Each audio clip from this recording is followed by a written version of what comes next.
Hello my dear students, আজকে আমরা যেটা শিখব সেটা হচ্ছে আমাদের ফ্রিকশনের যে অ্যাপ্লাইড ফোর্স আর ফ্রিকশন যেটা রয়েছে তার যে গ্রাফটা হয় সেটা শিখব। একদিকে হবে আমাদের অ্যাপ্লাইড ফোর্স,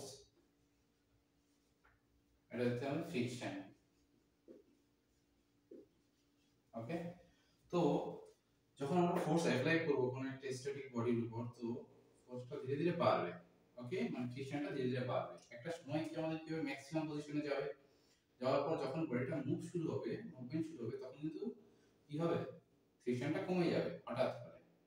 ওকে, এবার বডিটা যখন চলতে থাকবে তখন কি হবে, এর যে ফ্রিকশনটা রয়েছে এটা কিন্তু স্ট্যাটিক থাকবে, এর কিন্তু আর বাড়বে না কমবে না, বডিটা মুভমেন্টে থাকবে।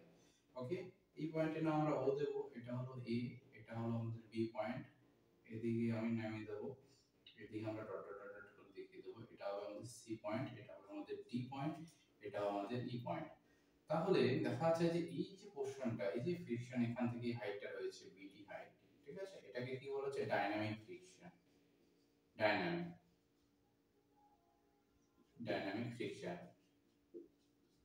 ওকে, তাহলে ওসি কে কি বলা হবে, যে লিমিটিং ফ্রিকশন। একটা ম্যাক্সিমাম লিমিট পর্যন্ত যাবে তখন এটাকে আমরা কি বলে দেব, লিমিটিং ফ্রিকশন। ওকে, তাহলে এখান থেকে এটা কি হয় আমাদের লিমিটিং ফ্রিকশন।